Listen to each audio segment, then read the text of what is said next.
Welcome and thank you for joining us here at Alacrane Crypto. Enjoy. Hello, this is Ever El Alacrane Crypto. Today I'm here with Taylor. He's from CryptoCFOs. Thank you so much for joining me. Thanks, Everso. Appreciate it. Glad to be here. Thank you. Thank you so much for joining me today and taking time out of your day. So let's go over what CryptoCFO does. Like, what do you guys do? What kind of services do you provide? So we're an educational platform. So our goal is to onboard the next generation of accounting and tax professionals into the crypto industry.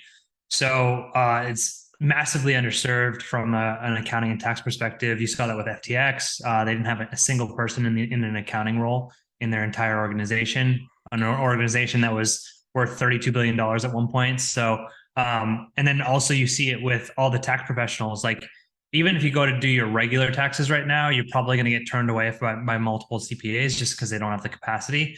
And the problem is even amplified even more with things related to crypto assets. And there's a lot of like misinformation out there from within CPAs themselves on like what is good practices for this stuff. So we're trying to educate accounting and tax professionals so that they can either enter or continue to operate in the crypto space. And also we kind of cater to Web3 startups that need some accounting or tax guidance from people from throughout the globe, because we don't just serve the US, we have a global group of members.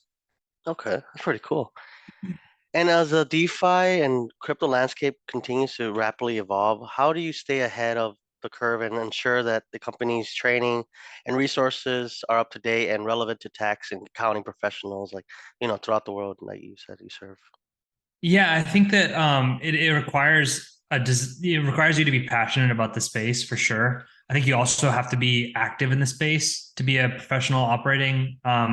You can't just read about theory about how like Bitcoin works, because then if you get into DeFi and bridges and automated market makers and liquidity providers and all that stuff, there's not really literature on that stuff. So if you're relying on published books and things like that to be able to get guidance on this. We just wrote a book that was released in September, so you can check that out. But there's not a whole lot of actual written guidance on this stuff. So you really need to be following the news, actively participating in the industry. And part of the beauty of our community is that, as I said, there's people from all over the globe.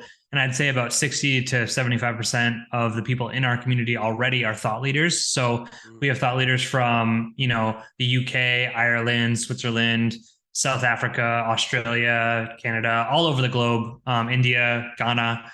So we have people who are thought leaders from all over the globe. So they help us with the aspects and leading the discussion in areas that we're less familiar with. So that's kind of how we tackle those things. That's pretty cool. And multiple languages too, right? You just mentioned like a few countries on there, so you definitely have multiple Yeah. languages. That's pretty Yep. cool. I myself speak Spanish and French. Nice. I live in Costa Rica. I'm from the US and I'm a US CPA, but I live in Costa Rica. So Oh, I nice. wouldn't say that I'm like, I'm not a native speaker of Spanish by any means, but I can get around town and I can do well enough. So Yeah, definitely. Yes, yeah, conversational, like any language conversationally, it's like you're pretty go you're pretty okay. Like anywhere in the world, you speak that language. yeah, That's pretty cool. absolutely. And with let's say with increasing mainstream adoption of cryptocurrency, what do you see as the biggest challenges facing tax and accounting professionals who are working with clients in the crypto space? How does crypto CFOs help address these challenges?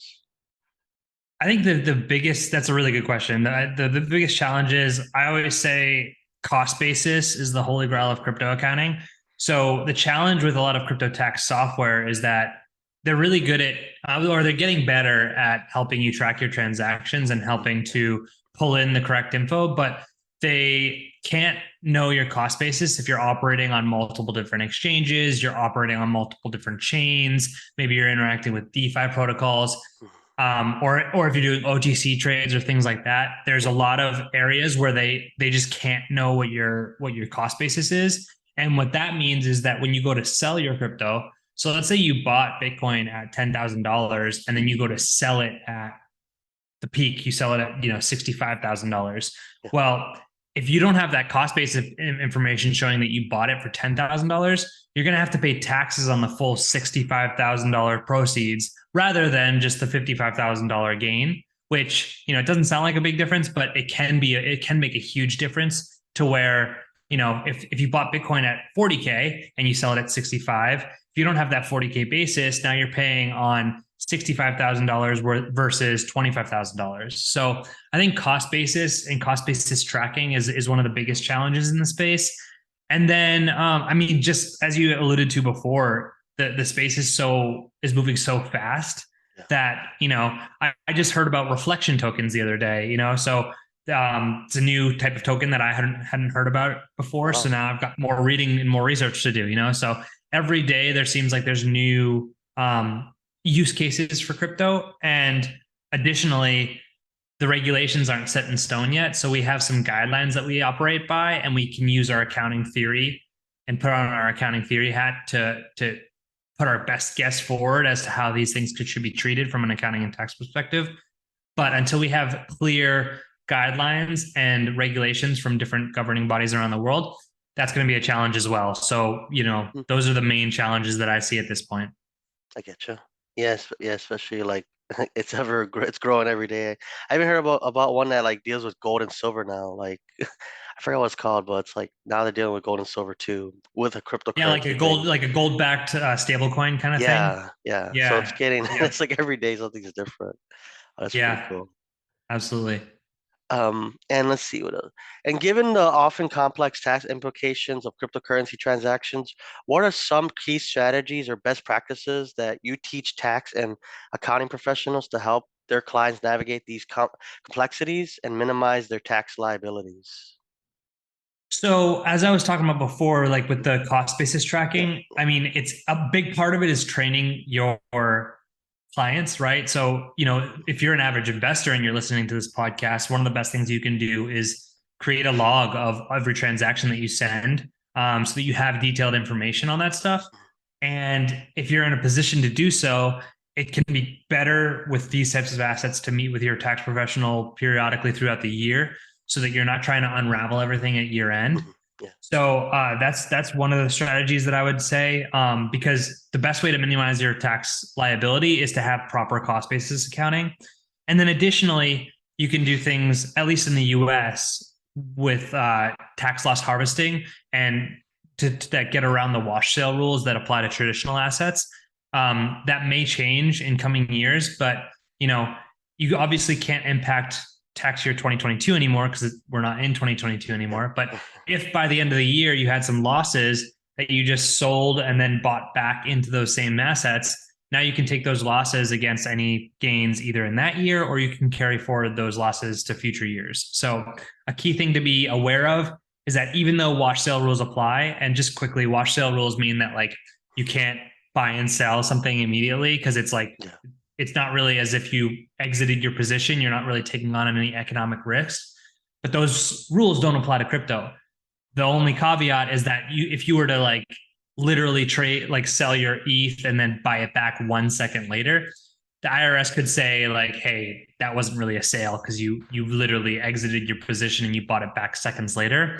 Oh, okay. You want to leave some time frame so that you are able to say that like, hey, I took an economic risk by selling this, and even though you know, maybe it's a day or 2 days, but that gets around the wash sale rules, which is a 60-day window that Okay. you're looking at if you have those applying. So yeah, tax loss harvesting is a really great strategy, but tracking cost basis and keeping your information really clean is another one.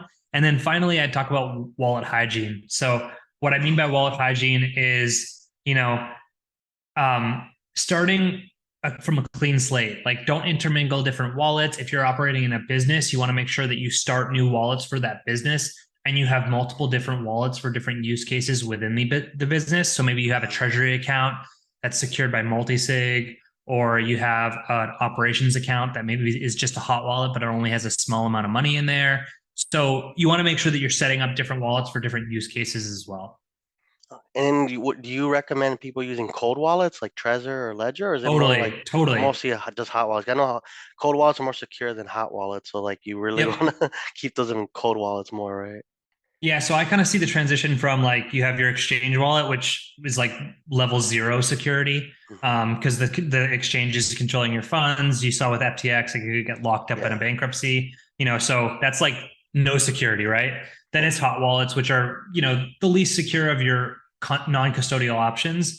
And then uh, cold wallets are going to be a really great option. That's going to be like the best option for most people because me even when I'm trading on DeFi platforms like Uniswap, I still have my ledger linked to my MetaMask so that I can go through and sign off on every DeFi transaction. So, some people think of cold storage wallets as like cumbersome or they take longer, but if you're, unless you're trading every second or like hundreds of times a day, it's I trade, a couple times a week. So it's like I'm not really concerned about having to pull up my ledger to do those things. So I definitely recommend cold storage wallets. It's a small trade-off on convenience. We always talk about in crypto CFOs that like, your hot wallet's like your wallet in your pocket. You don't keep your whole wealth in there. You keep a small amount of wealth so that it's convenient to spend it on when you're out and about. But you have a bank vault, either you have a safe at your home and that would maybe be like your cold storage wallet, and then you have a bank vault with multiple signers on it, which would be your multi-sig. So multi-sig is like kind of the gold standard if you have like a lot of money or you're in a business scenario where you want to have multiple people signing off on something. yeah, Definitely multi-sig, but cold storage for the average person or the average investor is going to be as close to a gold standard as possible. Just make sure you're not storing your 24-word seed phrase anywhere that it could be compromised, because that's your yeah. risk there. So Yeah, you that's wanna the you those are wanna the put it main. like in a piece of Yeah. paper or like not. People now are using like metal ones. Like they use metal. Like you can put Yep. your Yeah, 24 you can seed words, inscribe. and you could hide it in a Yep. safe or dig it in a hole somewhere. Somewhere nobody knows Yeah. where it is. Yeah. Wow. Yeah, and then in a fire, your seed words are safe as well. Yeah. And another kind of additional security measure you could take would be to add like a 25th word to your seed phrase. Hmm. So sometimes you can do that where now you just have that memorized. And now even if someone steals your 24-word seed phrase, they'd still need to know your 25th word Oh, to wow. be able to access that wallet. So a lot of like Ledger, I know allows that feature where you can have another seed word or things like that. Oh, that's pretty cool. Yeah, because and then because otherwise, when like you said, tax season comes around, they can't access their funds. Like, make Mhm. it's kind of hard for them to prove they have those funds or they sold their funds, right? Oh, well, Yeah. it's in a blockchain, but like no Well, is but I mean, if you yeah, if you want to validate that someone owns a wallet, they could just yeah, sign a transaction from that wallet, right? But if you don't yeah, have access to that wallet, then you can't do that. So yeah, you want to make sure you maintain access of your funds, obviously, but you also want to make it challenging. So if someone robs your house and puts a gun to your head, like maybe you have a diversionary wallet that you give them or something like that, or with a smaller amount of your overall funds, but that's like a worst case scenario type of thing. yeah. That's true. Let's see. That's really good advice. Wow. Um, in recent years, we've seen a surge of new DeFi protocols and cryptocurrency offerings. How does crypto CFOs work with tax and accounting professionals to help them understand and evaluate these new opportunities to their clients? Like I think we talked about, like it's changing every day. Like what a pro what are you guys doing to like reevaluate these opportunities that are coming up with like DeFi protocols and offerings? Yeah, I recommend a lot of different DeFi protocols to businesses that maybe have struggle getting funding and things like that. The cannabis industry is a really good example of that, Yeah. where sometimes cannabis businesses can't get access to banking or things like that. So stable coins are one example, but like as far as DeFi protocols go, if you are in an area like myself, for example, I'm in Costa Rica, so if I want to get a loan down here, I can't go to a U.S. bank because they'll see that I'm a resident of Costa Rica, so they won't lend me money, right? But Yeah. if I want to borrow money still, and I want to leverage with the crypto that I do have to take out a loan, there are programs like Aave that you can do, decentralized lending protocols where they have really reasonable rates. I haven't checked them recently, but their short-term rates are like 1 to 2% on USDC. Oh, So if you have ETH as collateral there, yes, you have to maintain high loan to value rates. So like 85%, I think is the threshold, 80 to 85% if it's ETH. So the risk is that ETH drops a lot in value and now you get liquidated. But if you could give yourself a good padding, then you could take out loans against your crypto and you can borrow funds based on the collateral that you have. So those are great options. And then as far as staying on top of new ones as they develop, I mean, we've got alerts on all the news sites. I've got, when I open up my browser in the morning, I've got Watcher Guru and Cointelegraph and CoinDesk and all those that come up.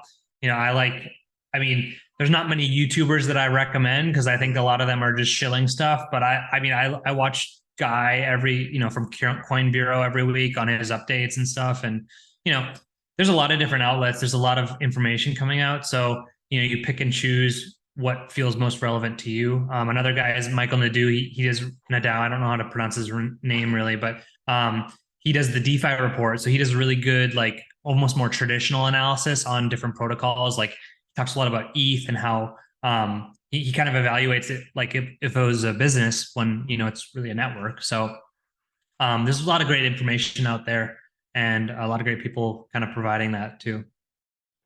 And so like also teach people like to self-educate, not like just rely on you Yeah. guys to like tell you everything. Like, no, you guys have to go and learn yourself as well because Well, you another know. Yeah, I mean, another tool we have within the community is we've partnered with Headline Ledger, so they're Mm, an API that brings in news from all over the cryptoverse, and it's targeted to finance and accounting and regulation.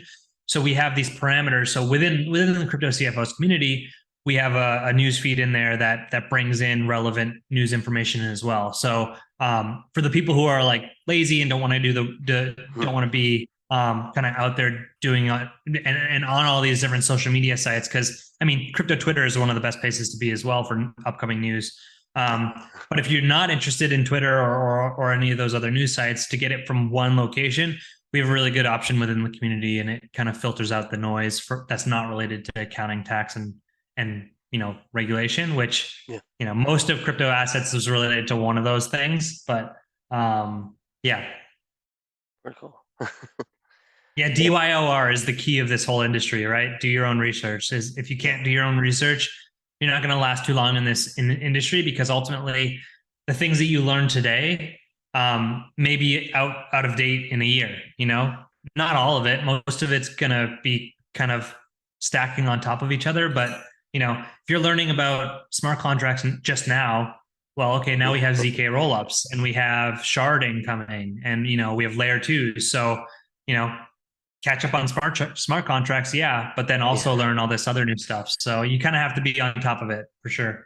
yeah. Especially with like Ethereum going to like proof of work to proof of stake, and now there's proof of reserve out there now. There's like all this other stuff coming out now. There's Yeah. Bitcoin has NFTs now, or they're trying to make Hmm. NFTs. So it's like every day, it's like one day in crypto's like a year, in the regular Yeah. world, Yeah. That's what they say. It's like Yeah. dog years. Absolutely. Yeah. Totally. Totally. And I get, oh yeah, okay. I think we already answered this question. But as the crypto landscape continues to evolve, what are your predictions for the future of cryptocurrency taxation and accounting? And how is crypto CFOs positioning itself to stay ahead of these changes and continue to provide value to its clients? So I think just the nature of what we've been discussing so Yeah, far, like the fact that everything's constantly changing, I think that's like our biggest special sauce is just having a community of and a network of other people that are involved in this space to be able to lean on and kind of cool your minds based on like new use cases and how to interpret new regulations. So having a network of other professionals is a really great way to start to establish, that can where you're going to have you're going to continually always be on top of all the new things that come out. But as far as tax regulation and stuff like that, yeah, it's really hard to say because, it feels like one year everything's opening up for crypto. And then the next year we've got the SEC calling everything a security. It's definitely going to be an interesting couple of years, especially as you start to see CBDCs roll out. Central bank digital currencies are directly competing with blockchain, and decentralized cryptos. And I think that they tout themselves as blockchains, but is it really a blockchain if it's not distributed? It's a private blockchain basically run by the government Yeah. or an organization that's been deemed to be able to do it by the government.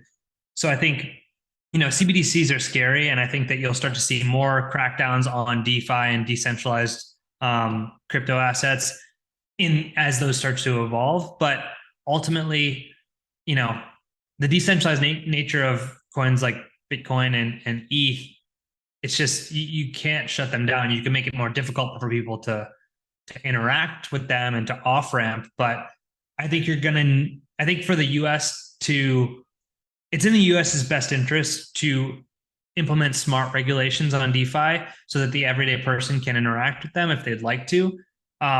Because it's another technology where we could be, we are at the forefront of it right now. But if we continue to push companies offshore, I think you're going to see that the US fall behind and then try to catch up in 10 years when it's too late. Yeah. We've seen that with lots of other technologies. And I think that I hope that the US doesn't make that same mistake again, because it's like you can't shut it down. So it's either, and I think that right now, especially with CBDCs and what's happening with Russia and China trying to replace the US dollar as the reserve currency, the more that that's threatened, I think the more advantageous it is for the US to move towards a Bitcoin standard. Now, I don't think that's going to happen anytime soon. But I mean, I think that from a monetary policy standpoint, that would be a really great path to go down because it forces there's a limited supply. You can't continue to pump money into it. So Yeah. I don't really have a good answer on where I see tax regulation going, because I think it's just a crapshoot at this point. Yeah. Do I hope to see some so we have some clarity? Definitely, but I'm not holding my breath, at least in the short term. The FTX debacle maybe helped to light a fire under the ass of some of the government organizations to get some stuff on the books. But I also think that there's a lot of FUD out there right now, so it's hard to say. Yeah, definitely. And then what do you think about like with that? A lot of the organizations like FINRA and stuff, they have certifications for like, people to give financial advice, but I don't. Well, obviously, I've been looking into it because I have a CDAA, so I'm kind of like a certified digital asset advisor, but I cannot give financial advice. So Mm-hmm. how would that, like, let's say a person out of college, he's 21, and he wants to get into like what your line of work.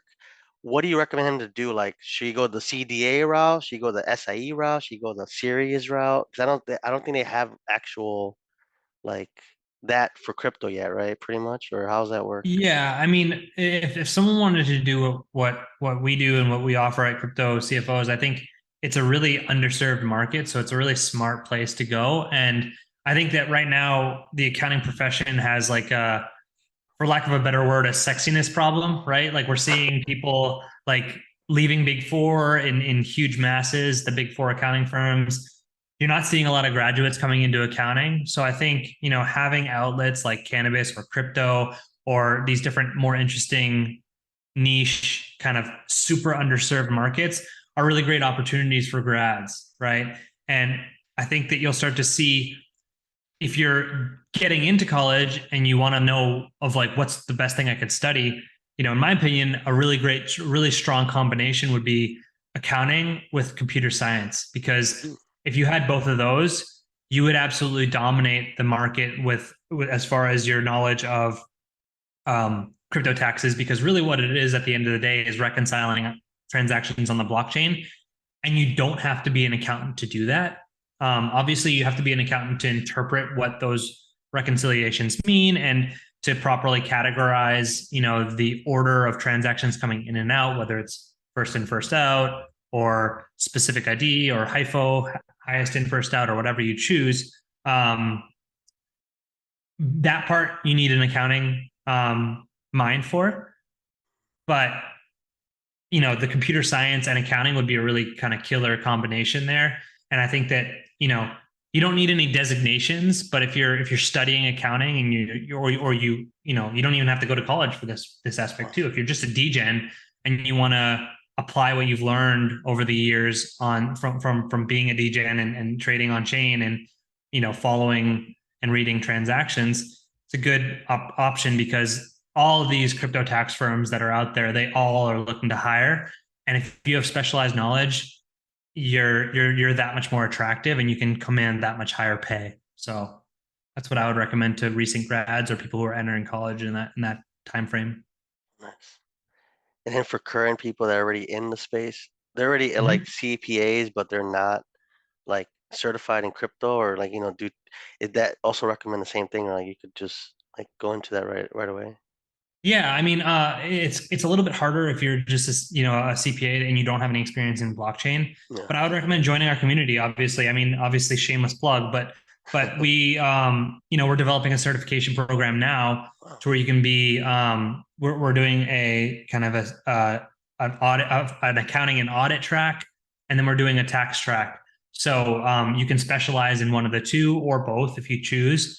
And so I think that would be a really great place to start is to we already have courses that are part of the pro membership in our community, over 57 course videos, I think. Wow. And so there's already a ton of information on there. And then in addition to that, we're finalizing our certification. So that would be a really great option for people who are already a CPA, already practicing, or got their CPA and want to go out on their own and start their own practice because there's a lot of opportunity, like I said before.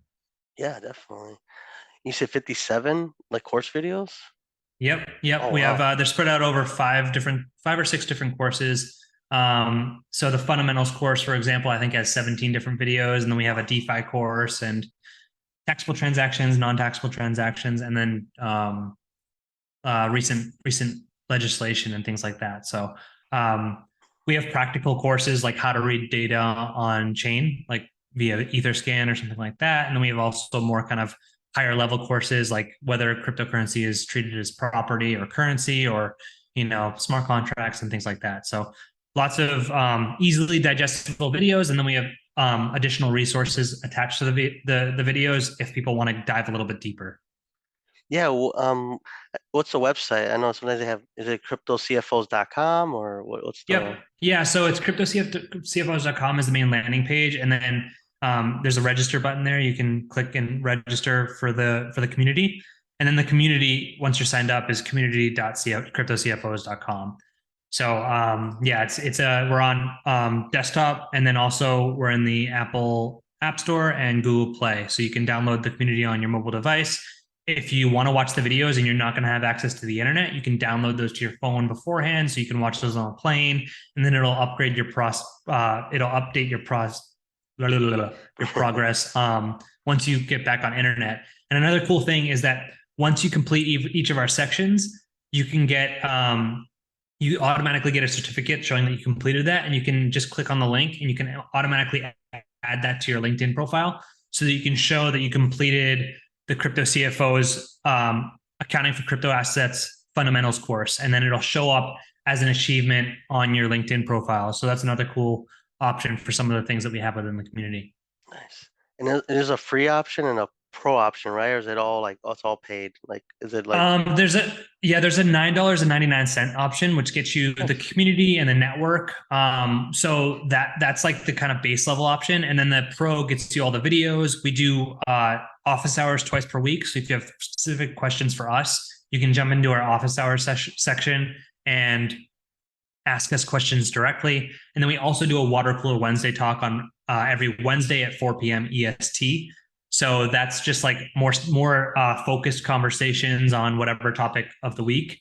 So the pro Hmm. memberships gets you all those live events and then also all the course videos. So then the base level is just the community and the groups and the interacting with the other members and things like that. Definitely. Oh, that's pretty cool. Wow. So yeah, I mean, if people want to sign up, definitely go to CryptoCFOs.com Mhm. and get started.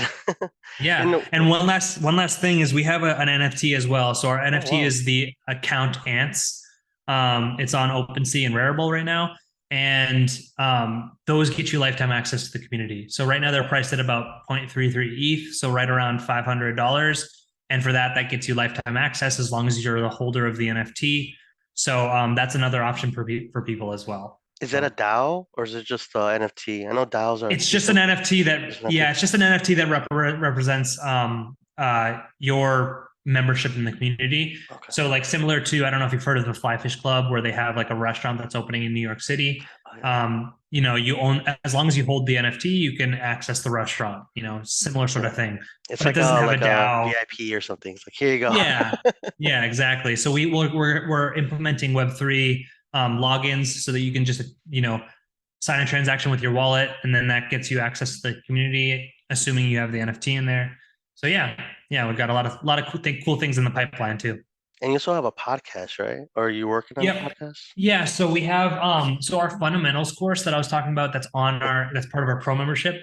We actually released that as a free podcast. So that's accounting for crypto assets on Spotify, Apple Podcasts, all that stuff. And then we also just launched a new podcast that's more of an interview style. So that's Mm, called Niche to Necessity. So we feel that crypto is moving from a niche to a necessity in the market. So this is kind of highlighting different individuals that are in the space that are kind of thought leaders. So that's another cool one. We're releasing a new episode every week. So definitely check those out. definitely. And where can people find you besides your website, like on social media? What social media you guys have right now? So people could like, find your podcast, find your NFTs. Like I know you say it's on OpenSea and Rare, but like what social medias do you guys have? So we're very active on LinkedIn, but also we're kind of building our presence a little bit more on Twitter. So mine, I'm at Taylor Zork, and then on Twitter, and then the company is at CryptoCFOs. So those are our Twitter handles, and then on LinkedIn you can find us CryptoCFOs and myself Taylor Zork, CPA MBA. So yeah, and then also we're doing a little bit of stuff on Instagram, Yeah. but mostly LinkedIn, Twitter, and then yeah, those are the main outlets. Okay. Perfect. Well, yeah, Taylor, thank you so much for joining me today. Everybody, thank you so much for joining. And make sure to follow Taylor on social media and Crypto CFOs. Check out their website if you're interested in being in crypto yourself. Definitely look up their website and podcasts. And thank you so much, Taylor. Thank you so much for joining me. Yeah, thank you. Appreciate it. Thank you. Thank you so much. Bye. Take care. Bye. Hey, it looks like you made it to the end of the episode. Thank you so much for joining us. Make sure to check us out on social media on Twitter, TikTok, YouTube, and Instagram. See you at the next one. Bye.